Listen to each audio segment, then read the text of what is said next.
جی جناب سعودی عرب والے السلام علیکم بات ہلو علیکم السلام بات کریں بھائی السلام علیکم رحمۃ اللہ. علیکم السلام کیا نام ہے بھائی صاحب محسن محمد محسن. محمد محسن مولوی ہیں یا غیر مولوی ہیں جی الحمدللہ مولوی. مولوی ہیں کہاں سے کال کر رہے ہیں میں ابھی ادھر سعودی عربیہ سے بات. اللہ تعالیٰ قبول فرمائے حکم کریں محسن صاحب حضور میرے نا باغ فدق کے حوالے سے کوئی چند کوشچن تھے. جی بھائی سب سے پہلے یہ میں نے کرنی تھی کہ جو باغ فدق ہے اس حوالے سے تھوڑا سا آپ مجھے صاحب بتا دیں جو باغ فدق جو ہے کیا تھا اصل میں, اس حوالے سے بھی میں آگے مزید آپ کے ذہن میں کیا ہے نا آپ تو مولوی ہیں آپ کو پتہ ہونا چاہیے کیا تھا آپ کیا سمجھتے ہیں کیا تھوڑا سا وضاحت فرما دینا. باغ فدق کے حوالے سے میں نے تو یہی سنا ہے کہ باغ فدق دیکھیں باغ فدق انفال میں سے ہے انفال میں سے یسألونک عن الانفال قل الانفال للہ وللرسول صلی اللہ علیہ وسلم. انفال کس کے لیے ہے اللہ, اس میں مسلمانوں کی کوئی شراکت نہیں. انفال خاص رسول اللہ صلی اللہ علیہ وسلم کے لیے. تو یہ خالص مال تھا رسول پاک صلی اللہ علیہ وسلم کی. جو یہود جو خیبر کے قریب فدق کے علاقے میں جو یہودی رہتے تھے وہ ڈر کے مارے انہوں نے کہا کہ ہم آپ کو جائیداد چھوڑتے ہیں ہماری آپ کی ہو. تو رسول اللہ صلی اللہ علیہ وسلم نے فدق پہ اس طرح ان کی ملکیت بنی. وما افاء اللہ علی رسولہ من اہل القرى من اہل وما افاء اللہ علی رسولہ منہم فما اوجفتم علیہ من خیل ولا رکاب ولکن اللہ یسلط رسولہ علی من یشاء.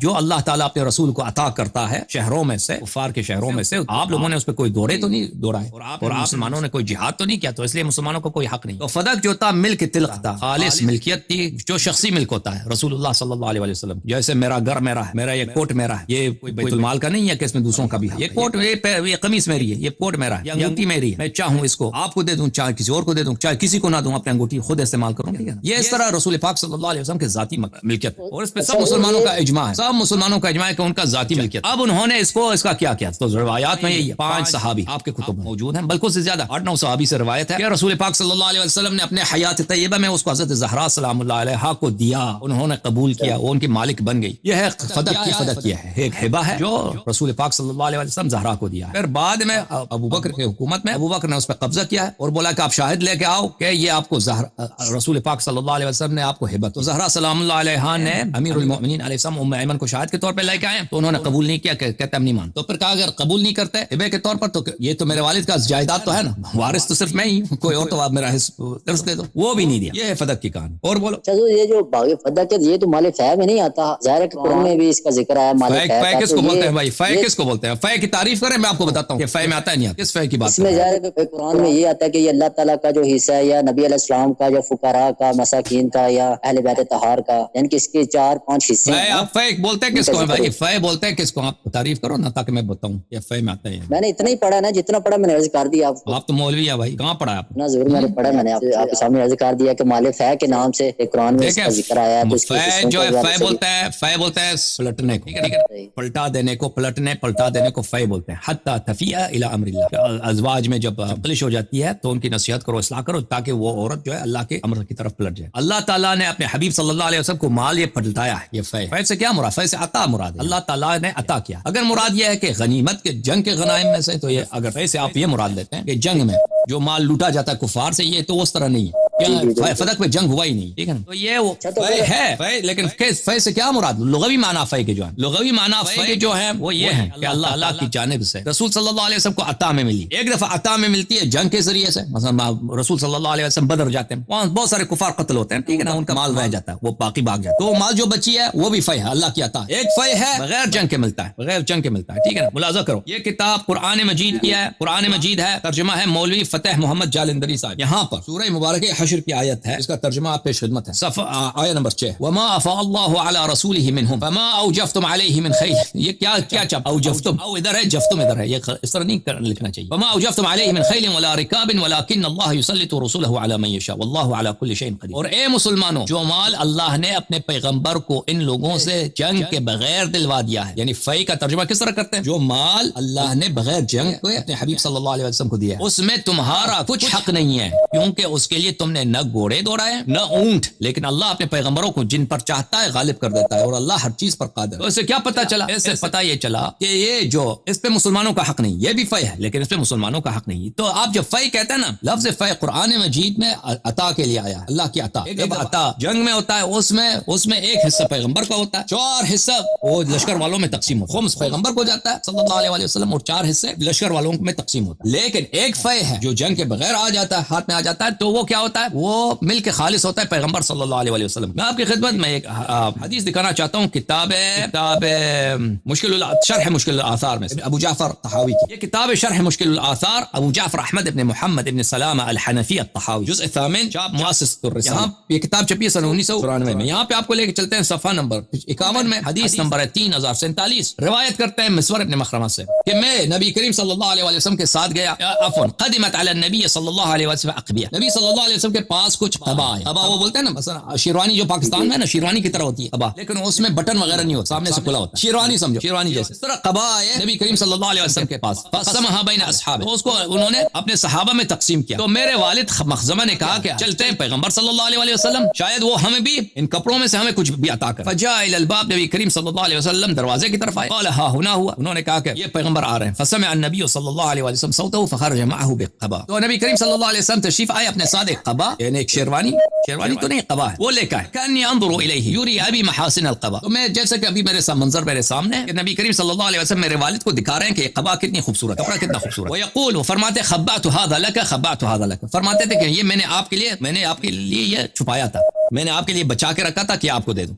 فقلت لأي شيء فعل هذا بمخزمہ انه كان يتقي لسان. میں راوی کہتا ہے میں نے مسور سے پوچھا کہ یہ آپ کے والد کو کیوں نبی کریم صلی اللہ علیہ وسلم نے اتنا پیار کیا کہ ان کو ایک خاص ان کے لیے قبا ان کو انہوں نے بچا کے رکھا. تو میں نے کہا کہ میرے والد صاحب اپنی زبان سے غیبت نہیں کرتے تھے, تہمت نہیں کرتے تھے, جھوٹ نہیں بولتے تھے, اس لیے ان سے پیار تھا. قال قوم, مصنف کتاب کہتے ہیں قوم يدفعون هذا الحديث وقد كان قوم يدفعون هذا الحديث. بعض لوگ کہتے ہیں کہ حدیث جھوٹی ہے, بعض علماء کہتے ہیں یہ حدیث نہیں ہو سکتا. محال ان يكون رسول الله صلی اللہ علیہ وسلم لبس ذلك القبا وهو مما فعل الله عليه عز وجل وله في ذلك شركاء. یہ محال ہے کہ رسول پاک صلی اللہ علیہ وسلم نے یہ قبا پہنا ہو اور اس قبا میں سب لشکر والے شریک ہیں کیونکہ یہ مال فی میں سے, اور اس میں خمس پیغمبر کا ہے, بقیہ تو پیغمبر کا نہیں ہے صلی اللہ علیہ وسلم. لأن الله عز وجل جعل الفی على ما ذكره في كتابه يقول بقوله عز وجل, کیونکہ اللہ تعالیٰ فی کے متعلق قرآن میں فرماتے ہیں وما افاء الله على رسوله من اهل القرى فلله والرسول وللرسول وذي القربى واليتامى والمساكين وابن السبيل. فی کا تو یہ حکم ہے کہ اللہ رسول اہل القرى ذی القربى والیتامى والمساکین من السبیل, ان سب کا اس میں حق ہے. بلی فتأملنا فيما قالوا, لیکن میں نے بہت سوچا کہ علماء نے کیا کیا اور انہوں نے اس حدیث کو کیوں جھٹلایا. ونفوه عن رسول اللہ, اور رسول اللہ صلی اللہ علیہ وسلم سے اس کی نفی کی ہے. فوجدناه فاسدا, ہم نے دیکھا کہ ان کا قول فاسد ہے. لأن الافیاء التي افاء الله عز وجل على رسوله صنفان, کیونکہ فی کے دو قسم ہوتے ہیں. فی جو اللہ اپنے رسول کو عطا کرتا ہے صلی اللہ علیہ وسلم, اس کے دو قسم ہیں. احدهما الصنف الذي ذكر الله عز وجل في الآية التي تلوتها, ایک وہی فی ہے جس میں سب کا اشتراک ہے. وما افاء الله على رسوله من اهل القرى فلله وللرسول ولذي القربى واليتامى والمساكين وابن السبيل, اس میں سب کا اشتراک ہے. ایک یہ فی ہے. دوسرا جو فی ہے وہ الصنف الاخر المذکور في الآية التي قبلها في السورة, اور دوسرا فی جو ہے وہ دوسری آیت میں آیت نمبر 6 سورہ حشر, اس سے پہلے والی آیت میں ما افاء الله على رسوله منهم فما اوجفتم عليه من خيل ولا ركاب. کہ رسول پاک صلی اللہ علیہ وسلم کو بغیر جنگ کے جو مال ملتا ہے وہ ان کا خصوصی مال ہوتا ہے, شخصی مال ہوتا ہے, پرائیویٹ مال ہوتا ہے, خالص مال ہوتا ہے. فکان ما کان من ذلك الفی لرسول اللہ صلی اللہ علیہ وسلم دون الناس جميعا, جو فی اس طرح بغیر جنگ کے آتا ہے وہ خالص پیغمبر کے لیے ہوتا ہے صلی اللہ علیہ وسلم, لوگوں کے اس میں کوئی اشتراک نہیں ہوتا ہے. دون الناس جميعا فكانت ملكا لا فیئا من ذلك الصنف, یہ اس طرح کا جو فی ہوتا ہے وہ ملک ہوتا ہے, وہ مال غنیمت نہیں ہوتی, فی نہیں ہوتی وہ. وكانت لرسول اللہ صلی اللہ علیہ وسلم دون الناس جميعا, وہ خالص پیغمبر کے لیے ہوتی ہے صلی اللہ علیہ وسلم, لوگوں کی اس میں شراکت نہیں ہوتی. صحیح سمجھ آئی بات؟ حضور میری بھی سنے نا کچھ. ہاں بسم اللہ. جس طرح آپ فرما رہے ہیں کہ یہ دوسری جو قسم ہے مالک ہے کہ یعنی کہ یہ نبی علیہ السلام کی ملکیت ہے, تو میں نے یہ کہنا کہ یہ نبی علیہ السلام کی ملکیت کیسے ہو سکتی ہے؟ صحابہ کرام بھی ہیں, نبی علیہ السلام بھی ہیں, جنگ کے لیے گئے ہیں, تو یہ تو حکومت کا مال بنتا ہے نا, نبی علیہ السلام کا مال کیسے بنتا ہے, ان کی ملکیت میں کیسے؟ اس لیے ابھی قرآن کے آیتیں سکھائے نا ان کو دکھائے, تو ان کو بھی سمجھ نہیں ہے, کہتے کیسے ہو سکتا ہے بھائی, اس لیے کہ اللہ نے کہا, جب اللہ نے کہا ہے, جب اللہ نے قرآن میں کہا ہے کہ ان کے خالص مال ہے ان کی, اور مسلمانوں نے اس میں کوئی زحمت نہیں کیا, صحابہ نے اس میں نہ لشکر دوڑائے ہیں نہ محنت کیا, تو یہ اللہ کی جائے, کہتے کیسے ہو سکتا ہے, وہ کیسے ہو سکتا ہے, اس لیے کہ اللہ نے کہا ایسا ہو سکتا ہے. میری بات تو سنیں نا, میری بات آپ سنتے نہیں, بس اپنی آپ رکا دیتے ہیں, میری مکمل بات تو سنیں. بسم اللہ بسم اللہ بسم اللہ. آپ قرآن کے حوالے سے کہتے ہیں کہ یہ قرآن ناقص ہے, یہ تحریف ہے, یہ ایسے ہے, یہ ایسے, تو قرآن سے آپ اپنی بات کو ٹھیک طرح ثابت کرتے ہیں, یہ کیسے ہو سکتا ہے؟ یہ دوسرا سوال ہے بھائی. اب یہ آپ کہتے ہیں قرآن کو آپ کیوں مانتے ہیں, قرآن کو آپ کے بعد فضل کے حوالے سے قرآن کو ہم کیوں مانتے ہیں بھائی, قرآن اس کے دلائل اور ہیں بھائی. یہ جو ابھی فرض کریں کہ ہم قرآن کو مانتے ہیں نا, قرآن میں تو یہی لکھا, آپ تو مانتے ہیں نا قرآن میں یہی لکھا. اور سوال اچھا مزید اس کے حوالے سے یہ کہنا کہ یہ جو ظاہر ہے کہ یہ آپ فرما رہے ہیں یا قرآن فرما رہا ہے کہ یہ نبی علیہ السلام کی ملکیت تھا اور آپ نے یہ جو مال ہے سیدہ فاطمہ زہرا سلام اللہ علیہا کو ہبہ کر دیا. تو حالانکہ حق تو یہ بنتا تھا نا کہ نبی علیہ السلام نے باقی ازواج بھی تھیں ان کو ہبہ کیوں نہیں کیا؟ حالانکہ وراثت جب بندے کی ڈیتھ ہو جاتی ہے تو وراثت باقیوں پر بھی تقسیم ہوتی ہے, باقیوں پر تقسیم نبی علیہ السلام نے کیوں نہیں کی, صرف سیدہ فاطمہ زہرا سلام اللہ علیہا پر. اس کی وجہ کیا ہے کہ بھائی ان کے ازواج بھی تھی, کیوں بیٹی کو دیا نا, بیٹی سے زیادہ پیار ہے. اس کے وجوہات کئی ہیں کہ میں وجوہات بتا دیتا ہوں کہ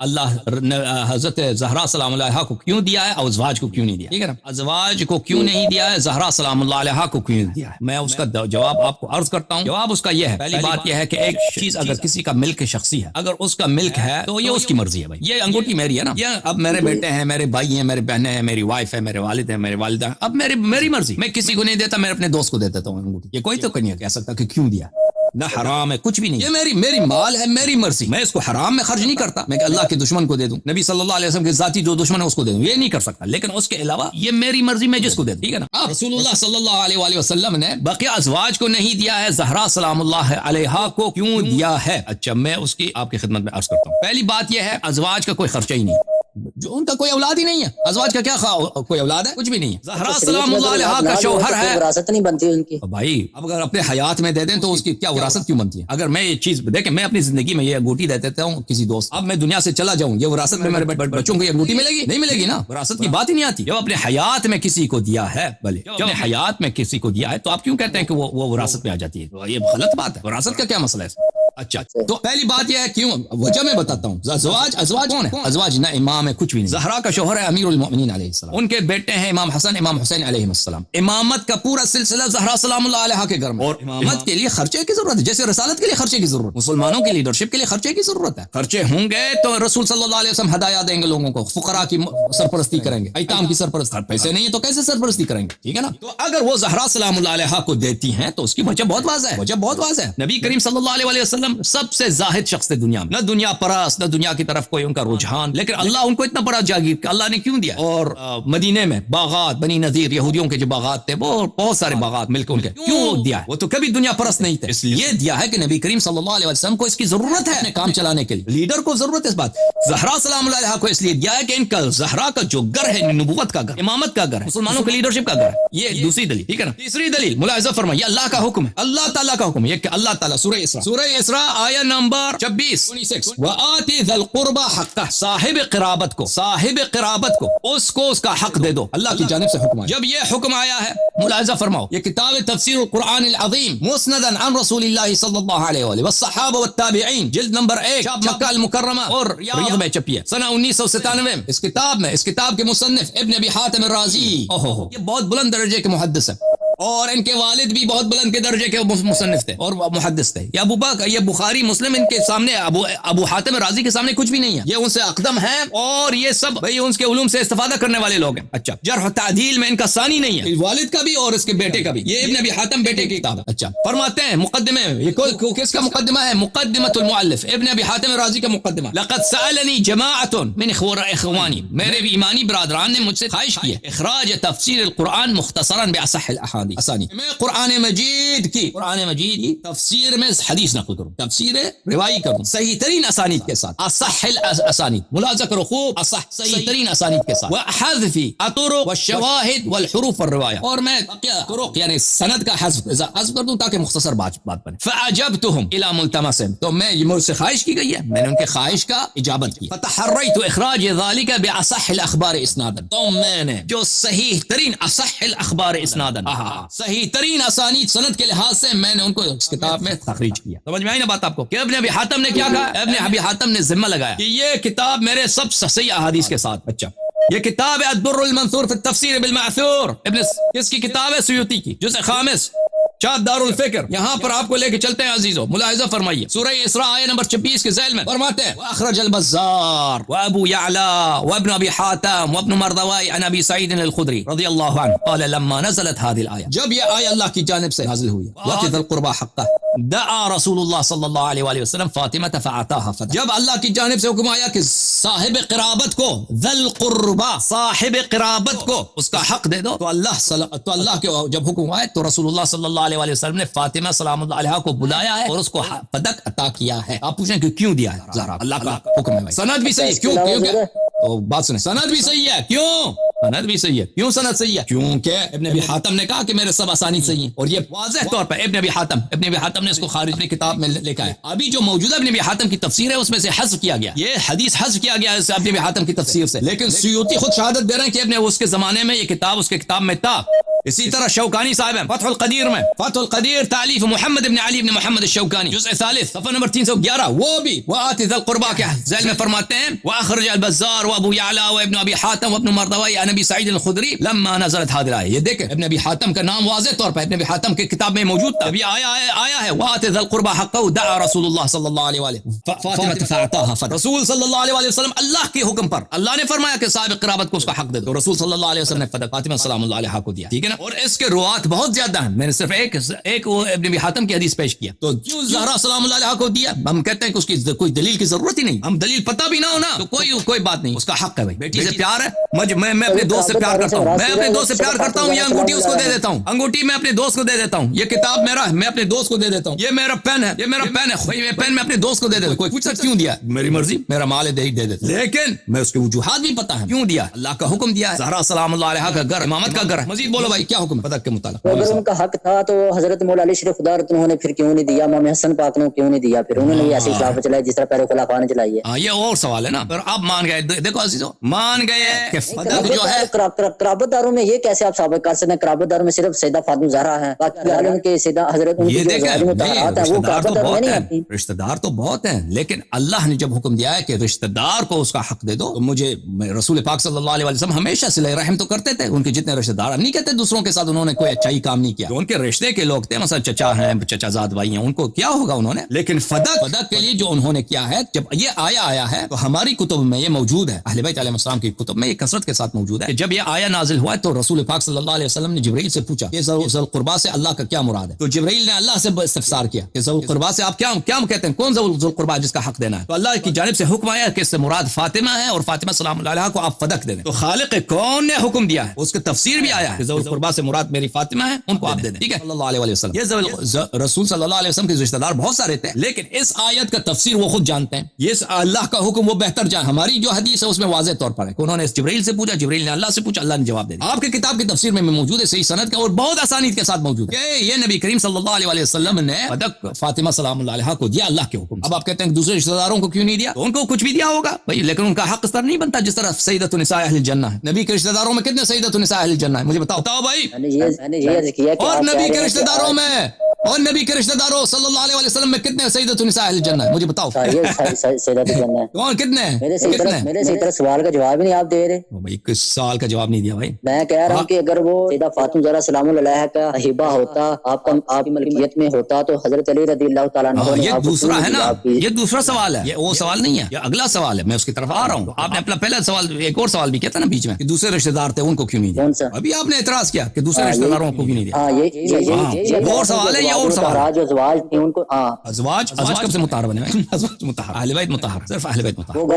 وہ گھر سے پہلے نہیں رکھتے تھے, وہ بیت نبوت سے تعلق نہیں, وہ بیت سکنا میں, سکونت والے بیت میں رہتے تھے, وہ سکونت والے بیت میں رہتے تھے, لیکن بیت نبوت, بیت عصمت, بیت امامت سے ان کا کوئی تعلق نہیں. لیکن شریعت میں حصہ تو ہوتا ہے نا, ظاہر جو بھائی ایسا کوئی حصہ ارث میں ہوتا ہے بھائی.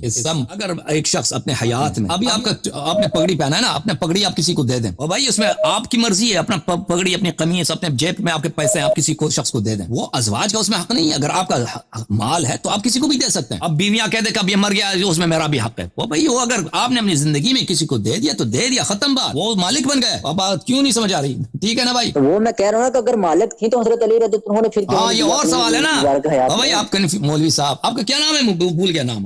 محسن میرا نام. محسن بھائی, آپ مجھے بتائیں کہ محسن بھائی آپ سعودی عرب میں کرتے کیا ہیں؟ ادھر ڈلیوری کا کام کرتے ہیں. اچھا, اللہ تعالیٰ آپ کو عزت دے مولوی صاحب. اچھا, تو عزیزو ان کا سوال یہ ہے کہ چلو مان لیا کہ یہ رسول پاک صلی اللہ علیہ وسلم نے اپنے حیات میں دیا تھا, تو ابو بکر نے اس پر قبضہ کیا تھا وغیرہ وغیرہ, تو امیر المؤمنین علیہ السلام کی جب خلافت آئی تھی تو انہوں نے اس کو واپس کیوں نہیں کیا تھا؟ اس کا جواب کیا؟ دیکھو عزیزو, اور یہ عمدہ ان کے پاس یہی دلیل ہے, ان کے پاس دلیل کچھ بھی نہیں ہے نا, ہمارے مخالفین کے پاس عمدہ ان کے پاس جو اہم دلیل ہے کہ انہوں نے اس کو واپس کیوں نہیں کرا. اس کا جواب میرے پاس بہت سارے ہیں. ایک جواب اس کا یہ ہے, یہ کتاب ہے صحیح بخاری, چاپ دار احیاء التراث العربی, یہ کتاب چھپی ہے سنہ 2001 میں. اس کتاب میں آپ کو لے کے چلتے ہیں صفحہ نمبر، بلکہ بخاری یہ دکھا دیتے ہیں نا، بخاری کا یہ کاغذ والی بخاری دکھا دیتے ہیں تاکہ آپ بالکل آپ کی طبیعت جو ہے نا، آپ کے ذہن کے شبہات صاف ہو جائیں اور آپ خوش ہو جائیں، ہم سے راضی ہو جائیں کہ چلیں شیعوں کی کتاب نہیں دکھا رہے، ہم آپ کی کتاب دکھا رہے ہیں، ٹھیک ہے؟ وہ بخاری آپ کی کتاب ہے یا ہماری کتاب ہے؟ بتاؤ محسن بھائی۔ قرآن پر آپ تو قرآن کے حوالے سے بھی اعتراض کرتے ہیں، آپ تو کہتے ہیں قرآن بھی ہمارا نہیں ہے بھائی قرآن کا جو اعتراض کرتا ہے وہ کافر ہے۔ اچھا آپ مجھے بتائیں بخاری آپ کی کتاب ہے یا شیعوں کی کتاب ہے؟ آپ بھی مانتے ہیں اس لیے آپ ان سے جواب دیتے ہیں سب۔ ہم نہیں مانتے ہیں، آپ مانتے ہیں نا، اس لیے جواب دیتے ہیں۔ بخاری دیکھا یہ کتاب ہے کون سی؟ بخاری، صحیح ہے بخاری۔ یہ کہتے ہیں نا بخاری، آپ نے کسی دیکھیں آپ نے اپنے اساتید سے سنا کہ قرآن کے بعد سب سے صحیح کتاب بخاری ہے، آپ لوگ کہتے ہو نا؟ جی جی اصح الکتب، سب سے قرآن کے بعد سب سے صحیح کتاب کون سی؟ بخاری۔ اچھا سب سے صحیح کتاب، سب سے صحیح کتاب قرآن کے بعد۔ اس کتاب میں میرے محترم ناظرین یہ کتاب چھپی ہے، بخاری صاحب کی کتاب ہے، دار احیاء تراث العربی سنہ 2001 میں چھپی ہے۔ اس میں آپ کو لے کے چلتے ہیں عزیزو، یہ کتاب ہے صفحہ نمبر 284، کتاب الحج، یہ ہے حدیث نمبر 1588۔ عن اسامہ ابن زید، اسامہ کہتے ہیں انه قال یا رسول اللہ این تنزل فی دارک بمکہ، باب توریث دور مکہ و بیعها و شرائها، مکہ کے گھروں کی وراثت اور مکہ کے گھروں کی خرید و فروخت کے متعلق باب بنائے بخاری۔ اچھا جب فتح مکہ کے وقت تھا یا مثلا فتح حجۃ الوداع کے موقع پر بھی تو نبی کریم صلی اللہ علیہ وسلم مکہ آئے، ان کا اپنا شہر ہے، آبائی شہر ہے نا بھائی مکہ، محسن بھائی جی تو وہ مکہ میں جب ہجرت سے پہلے اپنے گھر میں رہتے تھے، کرائے کے گھر پہ رہتے تھے نبی کریم صلی اللہ علیہ وسلم؟ آپ فرما دیں جس طرح آپ بتائیں نا، ہجرت سے پہلے وہ کس کے گھر میں رہتے تھے؟ کرائے کے گھر میں رہتے تھے یا اپنے گھر میں رہتے تھے؟ آپ بتائیں نا جس طرح آپ پڑھ رہے ہیں بتائیں آپ۔ ہاں وہ اپنے گھر میں رہتے تھے۔ نبی کریم صلی اللہ علیہ وسلم کوئی فقیر اس طرح نہیں تھے کہ بھئی ان کے پاس گھر نہیں، وہ بھئی ان کا نبی کریم صلی اللہ علیہ وسلم کا خاندان جو تھا، حضرت عبد المطلب علیہ السلام پورے مکے کے وہ سردار تھے اور ان کی بہت جائیداد تھی۔ ان کے بعد جب ان کی وفات ہوئی ہے تو ان کے بیٹے عبداللہ علیہ السلام کو حصہ ملا اور عبداللہ علیہ السلام کے حصے سے نبی کریم صلی اللہ علیہ وسلم کو حصہ ملا تو ان کا گھر تھا مکے میں، وہ اپنے گھر میں رہتے تھے۔ جب وہ فتح مکہ کے بعد اپنے گھر میں آئے ہیں، اپنے شہر میں آئے ہیں، تو اسامہ نے کہا ان سے یا رسول اللہ این تنزل فی دارک بمکہ، آپ کا تو مکے میں گھر ہے، اپنے گھر میں جائیں گے انشاءاللہ، اپنے گھر میں قیام کریں گے۔ تو فرمایا وہل ترک عقیل لنا من رباع او دور، تو کیا عقیل نے ہمارے لیے کوئی گھر بھی چھوڑا ہے؟ عقیل نے ہمارا گھر بھی چھوڑا ہے۔ عقیل جو تھا ان کا چچا زاد بھائی ہے۔ نبی روایت سے یہ پتہ چلتا ہے، ان کے مخالفین کی روایت ہے، یہ تو بنی ہاشم کی وجہ سے بھی شان نہیں مانتے کہ جب نبی کریم صلی اللہ علیہ وسلم چلے گئے مکے سے ہجرت کر گئے تو ان کے گھر جو ہے عقیل نے قبضہ کیا، اس کو بیچ دیا، پیسے اپنے جیب میں ڈال، ٹھیک ہے نا؟ تو انہوں نے کہا کہ بھائی عقیل نے ہمارے لیے کوئی گھر کوئی جائیداد تو چھوڑا ہی نہیں۔ دیکھیں اگر یہ چیز میری جائیداد ہے نا، یہ چیز میری جائیداد ہے، کوئی شخص اس پر ناجائز قبضہ کرتا ہے، اس کو بیچ دیتا ہے، یہ میری جائیداد ہے، وہ بیع باطل، وہ بیع باطل ہے، وہ فروخت باطل ہے۔ ایک گھر ہے میرا حصہ میرا ہے، اب کوئی شخص اس پہ ناجائز قبضہ کرتا ہے اس کو بیچ دیتا ہے تو یہ میری ملکیت ہے، یہ گھر وہ گھر جو ہے جس نے بیچا ہے وہ جانے وہ مشتری جانے، وہ گھر میری ملکیت ہے، میں دونوں کو نکال دیتا ہوں قانون کے زور سے، ٹھیک ہے نا؟ شریعت میں بھی ہے، وہ گھر میرا ہے، وہ فروخت ہوا ہی نہیں ہے۔ تو نبی کریم صلی اللہ علیہ وسلم کے گھر پہ جو ناجائز قبضہ ہوا ہے وہ بیچا گیا ہے، یہ پورا معاملہ ہی باطل ہے، تو وہ کر سکتے ہیں کہ اپنا گھر واپس لے لیں، نہیں لیتے واپس اپنا گھر۔ تو پھر کیا ہوا؟ پھر یہ ہوا کہ انہوں نے فرمایا یہ ہے وکان عقیل ورث ابا طالب وهو وطالب ولم يرث جعفر ولا علي رضي الله تعالى عنهما لانهما كانا مسلمين وكان علي عقيل وطالب كافرا فكان عمر يقول لا يرث المؤمن الكافر۔ پھر اس کے بعد اس میں حدیث میں کوئی مزے کی بات نہیں ہے، مفید بات نہیں ہے۔ اچھا میں ابھی آپ کو کتاب دکھاتا ہوں، کتاب فتح الباری، مسلم میں بھی یہ حدیث موجود ہے۔ یہ کتاب فتح الباری بشرح صحیح البخاری للحافظ ابن حجر الاسقلانی جزء 40 جاب دار المعارف، یہ وہی حدیث ہے، حدیث نمبر 1588 صفحہ نمبر 450 میں۔ اس حدیث کی شرح میں حافظ ابن حجر کہتے ہیں بلی اسامہ نے رسول پاک صلی اللہ علیہ وسلم سے پوچھا کہ اپنے گھر میں کیا رکیں گے یا کسی اور کے گھر میں رکیں گے؟ وظاہر هذا القصہ انه كان حين اراد دخول مکہ، اس قصے سے معاف کیجیے گا میں وظاہر هذا القصہ، اس قصے سے پتہ چلتا ہے، اس کہانی سے پتہ چلتا ہے کہ یہ جب نبی کریم صلی اللہ علیہ وسلم مکہ داخل ہونا چاہ رہے تھے اس وقت یہ واضح آیا۔ اچھا پھر فرماتے ہیں کہ نبی کریم صلی اللہ علیہ وسلم نے جب کہا ہے کہ عقیل نے ہمارے لیے کوئی گھر نہیں چھوڑا ہے، وهل ترك لنا من رباع او دور ان الدار التي اشار اليها كانت دار هاشم بن عبد مناف، یہ گھر جو نبی کریم صلی اللہ علیہ وسلم کا ذاتی ملکیت تھا یہ ہاشم کا تھا، ان کا جد ہاشم جناب ہاشم علیہ السلام، پھر عبد المطلب کے عرص میں چلا گیا، پھر انہوں نے اپنے بیٹوں کو کے درمیان میں اپنی زندگی میں تقسیم کیا، جب وہ عمر کی بڑھ گئی نا تو انہوں نے اپنی زندگی میں تقسیم کیا تھا، اور پھر حضرت عبداللہ علیہ السلام کی وفات ہوئی ہے تو حضرت رسول صلی اللہ علیہ وسلم کو اپنے والد کے ترکے سے یہ ان کے میراث سے ملی ہے۔ محصل هذا ان النبي لما هاجر صلی اللہ علیہ وسلم استولى عقیل وطالب على الدار كلها، اس قصے کی کہانی یہ ہے کہ عقیل اور طالب نے انہوں نے گھر پہ قبضہ کیا اور گھر کو بیچ دیا۔ تو خلاصہ کلام یہ ہے کہ نبی کریم صلی اللہ علیہ وسلم کی جائیداد ہے مکے میں، وہ واپس کیوں نہیں لے؟ اگر انہوں نے واپس نہیں لی ہے فتح مکہ کے وقت، اگر کوئی شخص کہتا ہے ان کا ذاتی مکان نہیں تھا وہ چوری کا مکان تھا تو وہ خود کافر ہے، انہوں نے نبی کو غاصب بنا دیا۔ اگر یہ نبی صلی اللہ علیہ وسلم کا مکان مکان تھا ان کے مکان پہ ناجائز قبضہ ہوا ہے اور اس کو ناجائز طریقے سے بیچا گیا ہے، لیکن نبی کریم صلی اللہ علیہ وسلم اس کو واپس مسترد نہیں کرتے، واپس دوبارہ اس پہ قبضہ نہیں کرتے، تو اس میں سیرہ بن جاتا ہے، سنت بن جاتا ہے۔ تو اگر امیر المومنین علیہ السلام نے اس سنت پہ عمل کیا ہے کہ ان کے جائیداد پہ ناجائز قبضہ ہوا ہے، وہ ظالم دنیا سے جس نے غصب کیا ہے وہ ظالم دنیا سے چلا گیا ہے، اور جو مظلوم ہیں مظلومہ ہیں جن کا حق غصب کیا ہے وہ بھی دنیا سے چلی گئی، اور وہ ظالم اور مظلوم دونوں اللہ کے پاس ہیں، اللہ ان سے حساب لے گا، اللہ ان کا ان سے مطالبہ کرے گا۔ تو اگر وہ سنت نبی صلی اللہ علیہ وسلم پہ عمل کرتے ہیں اور اپنا حق واپس نہیں لیتے تو انہوں نے سنت پہ عمل کیا، اس میں پرابلم کیا ہے؟ مزید بولو جناب۔ صحیح، ماشاءاللہ، جزاک اللہ۔